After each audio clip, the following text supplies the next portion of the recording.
Now, this is the chapter 5 of computer organization book named chapter 5 memory system. This is the review for some topics, and for detailed explanation read book Card Amateur. Now we are going to discuss memory system consideration. Let me select yes. Now choice of RAM chip for a given application depends on several factors like cost, speed, power dissipation, and size of chip.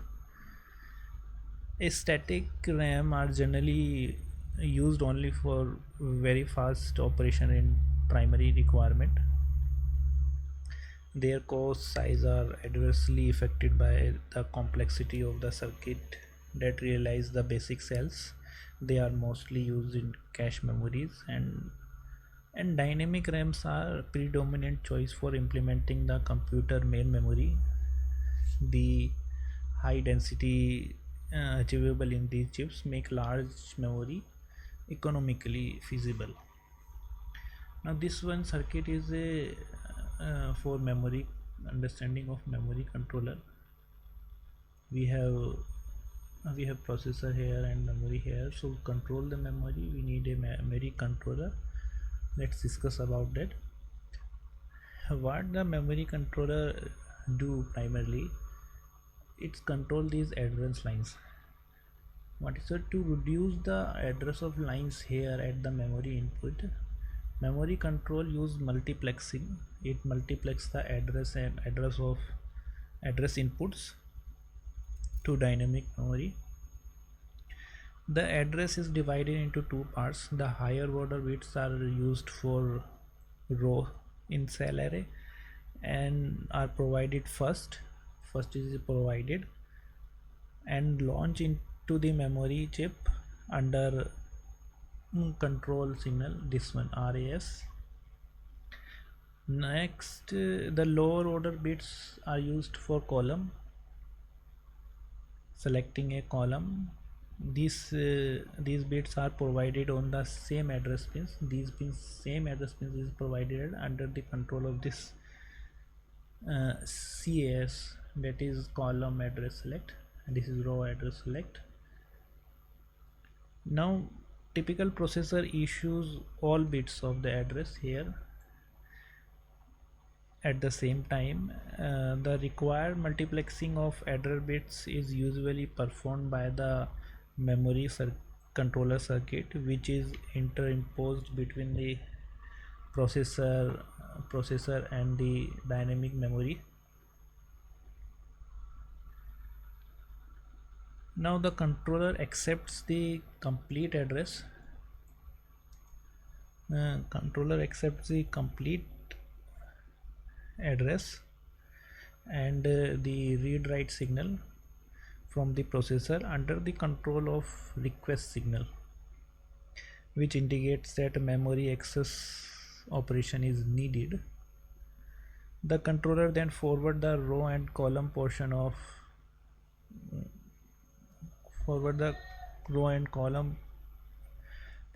this address to memory, and also generate these two signals for row and column subsequently. Thus the controller provide that RAS and CS timing in addition to its address multiplexing function. It's also send read write and chip select signals to the memory. Chip select signal is usually active low. Data lines are connected directly between processors and memory. Note that clock signal is needed in the static dynamic RAM. We need the clock for synchronization. And now when we use DRAM chips which do not have self-refreshing capability, the memory controller has to provide all information needed to control the refreshing process. It contains refresh counter that provides successive row address, and its function is to cause the refreshing of all memories, refreshing of all the rows to be done within the period specified for the particular device. Now, how, when we have to refresh, what is refresh and how we can refresh in between read and write operation also. Let's calculate some thing about the refreshing. All dynamic memory have to be refreshed, we know that, and typically static dynamic RAM, a typical period of accessing the memory is 64 millisecond. Consider a SD RAM of size this one. So this one is the size in which we have the 8192 rows. Suppose that it takes 4 cycles to access each rows. So how many clock cycles we needed? This one we needed, we just multiply. And this one is the standard frequency on which dynamic memory works, static dynamic memory works. So by this frequency we can calculate the total time. So this one time we need for a particular row to refresh,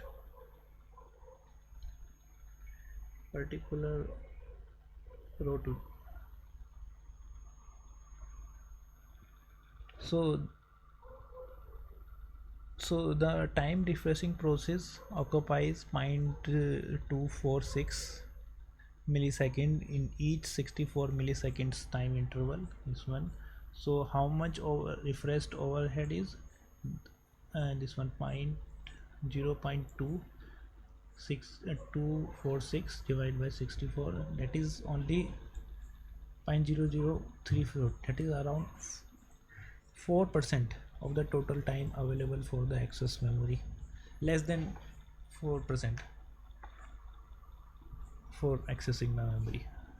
0.246 is total time to refreshing. So this much time only for refreshing we need 0.4% of accessing memory. Total time available is 64 millisecond.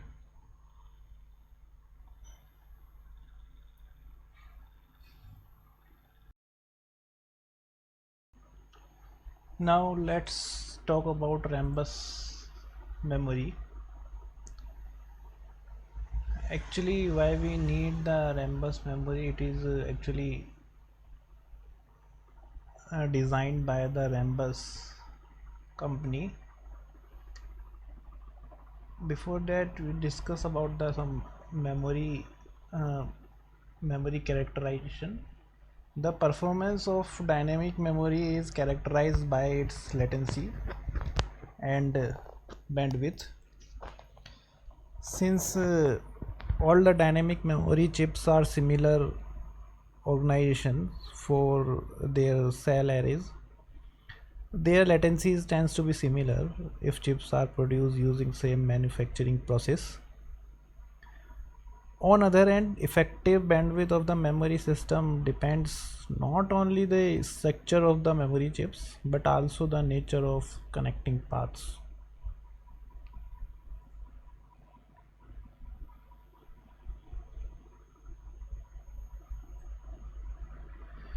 Yes, so what is path? Path is our bus.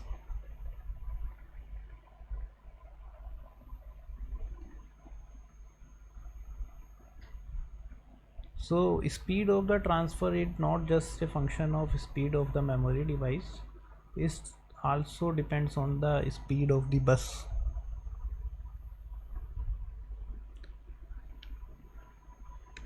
Normally a bus clocked at 133 megahertz allowed at most one transfer at 7.5 nanosecond, and if it or two transfers per clock edges, so we can use that to double our data rate. The only way to increase the amount of data that can be transferred on the speed limit bus, only way to increase the bus size. So providing more data bus, so that's why thus widening the bus is the option to increase the data. Now a very wide bus is expensive and requires a lot of space in the motherboard, and an, an alternative approach to implement a narrow bus is to use a narrow bus that is much faster.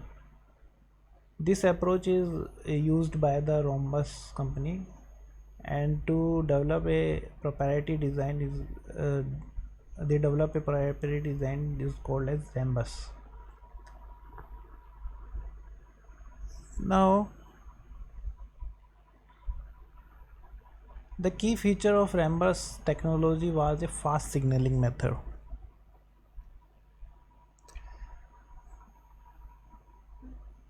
To use transfer information between chips, instead of using signals that have voltage levels of either 0 or V supply used represent the logic, and here in this technology what we used, a reference signals is used, and normally the reference voltage is 2 volt and two logic values are represented by plus 3 volt swing, plus 3 power and 3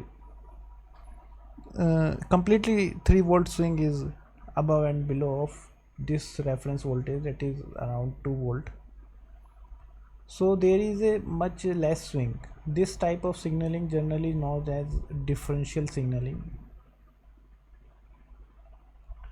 A small voltage of swings make it possible to have short transition times, which allows higher speed of transmission. Now differential signaling and high transmission rate requires a special technique for designing of wire connections that serves as a communication link. These requirements make it difficult to make the wide bus. It is also necessary to design special circuit interfaces which deal with differential signals. So these Rambler provides a complete specification for design of such communication links which can handle differential signaling at 400 megahertz.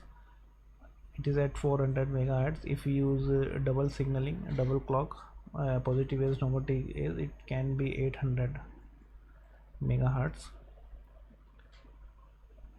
Now Rhombus requires special design memory chips. These chips we use cell array based on standard DRAM technology. We have used multiple banks of cell array are used to access more than one word. Multiple banks at one time. Circuitry needed to interface the Rhombus channel is including on a chip. Such chips are known as this one Rhombus DRAMs, which include the circuit interface circuit. Now interface circuits is also there on the chip, memory is also there, that's why it's called as Rhombus DRAMs. The original specification of Rhombus provided for the channel consisting of 9 data lines, out of which 8 9 data lines, out of which 8 are data lines actually, and last one is parity bits, and also number of control and supply lines also there. Two channels Rhombus is also known as direct DRAM. Direct DRAM has 18 lines. Actually, two channel user, it transfers 2 bytes in one time, and there is no separate data lines. We use these data lines for address only. Now communication with processor and some other devices that can serves as a master,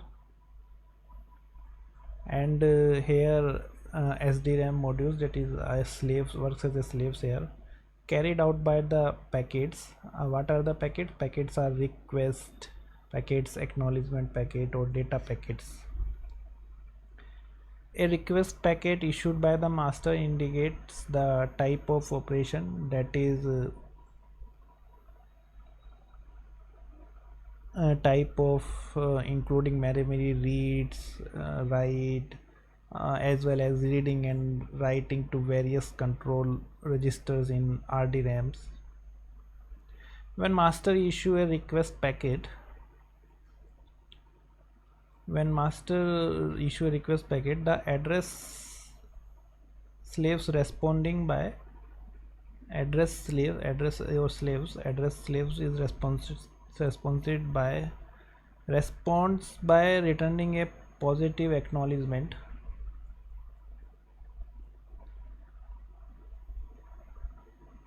Otherwise the slaves indicate that it is busy, and by returning a negative acknowledgement packet, which will cause in which case master will try again. Actually, Rambus is a proprietary design of Rambus bus, so for which a manufacturer of the chips have to pay a royalty to the RDRAM. That's why it is costly.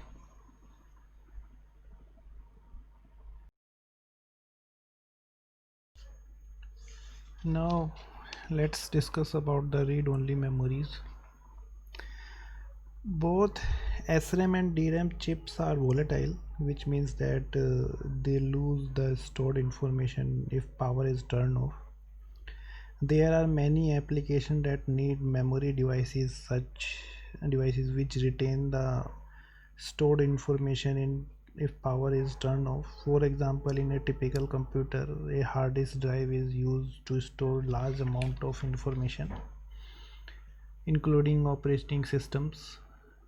When a computer is turned on, the operating system software has to be loaded from the disk into memory. This requires execution of programs that boots the operating system. Since the boot program is quite large, most of it is stored on the disk, and processor must execute some instruction that loads the boot program into memory. If entire memory consisted of only volatile memory chips, the processor would have no means of accessing these instructions. A practical solution is to provide a small amount of non-volatile memory that holds the instruction whose execution results in loading the boot program for the disk from the disk. Non-volatile memory is used extensively in embedded systems, which are presented here. Such systems typically do not use disk storage devices. Their programs are stored in non-volatile semiconductor memory devices. Different types of non-volatile memory have been developed. Generally, the content of such memory can be read as if they were SRAM, DRAM memory, but a special writing process is needed to place in information into the memory.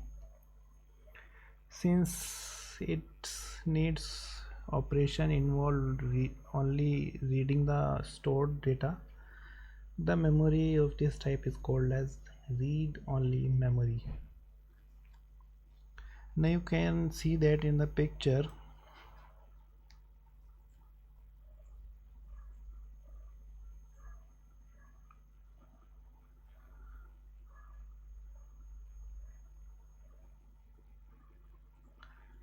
Now you can see that in the picture there is a possible configuration of ROM cell. A logic 0 is stored in the cells if the transistor is connected to the ground at point P. this one is the a connection, is it's not a switch, it is a connection just in between that.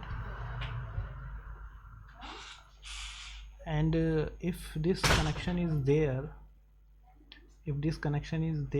so this 0 is transferred, can be transferred to the bit line when we need to read the data from this one. So we make it word line to high, and that's after that this MOSFET is connected from the here to here, and that's why this 0 line 0 voltage is transferred to this, and it is this bit line.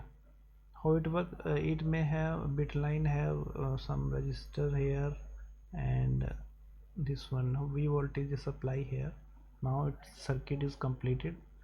Now if this switch this wire is connected there, so 0 is present here. If it is 0, if wire is not there, so that means some high voltage is there, so that we can sense circuit can sense it is a high voltage there. Now next one is ROM, we have seen just now. Now let's discuss about PROM, that is programmable role. Some ROM designs allow the data to loaded by users, thus providing a programmable ROM, that is called as PROM. Programmable is achieved by inserting a fuse at the point P. That is in previous slide we have seen that this is a point, we have included a fuse here, and that fuse is achieved by the, before it is programmed, the memory contains all zeros, because all the fuses are connected, and the user can insert ones at the required location by burning out the fuses at these locations using high current pulses. Of course, this process is irreversible. PROM provide flexibility and convenience not available with ROMs. The latter are economically attractive for the storing fixed programs and data when high volumes of ROMs are produced. However, the cost of preparing the masks needed for storing the particular information pattern in ROMs makes them very expensive when only a small numbers are required.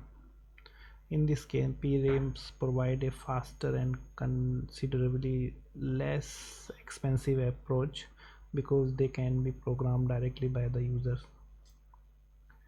Next this one is completed. Now next one is EPROM.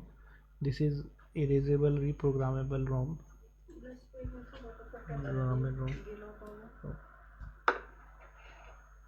Erasable reprogrammable ROM. Another type of ROM chips allows the stored data to be erased and new data to be loaded, such as erasable programmable ROM is usually called as EPROM. It provides considerable flexibility during the development phase of digital systems, since EPROM are capable of retaining stored information for a long time.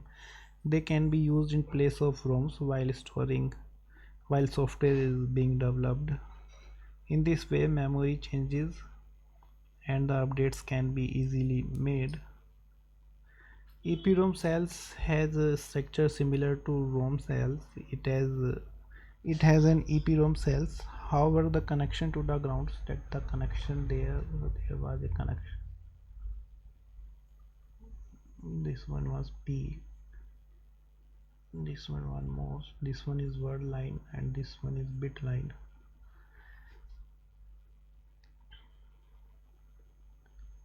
However, the connection to the ground is always made at point P, and a special transistor is used at here. We have used special transistor here, which has the ability to function either as normal transistor or as a disabled transistor that is always turned off. This transistor can be programmed to behave as a permanently permanently switched by injecting charge carriers into it that becomes trapped inside.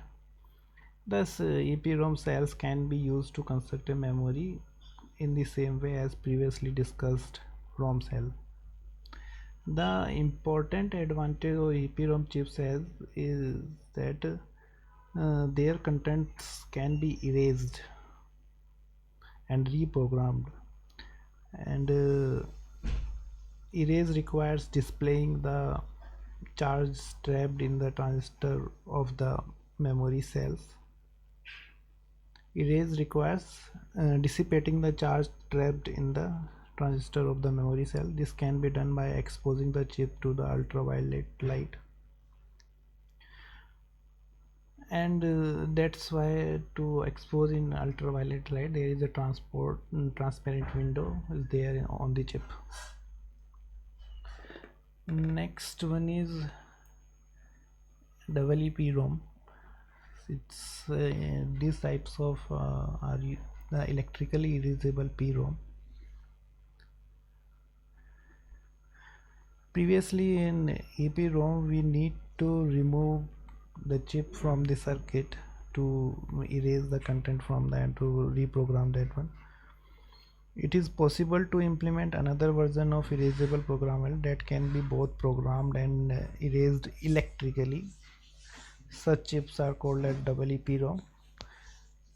Such chips do not have to be removed for erasing purpose.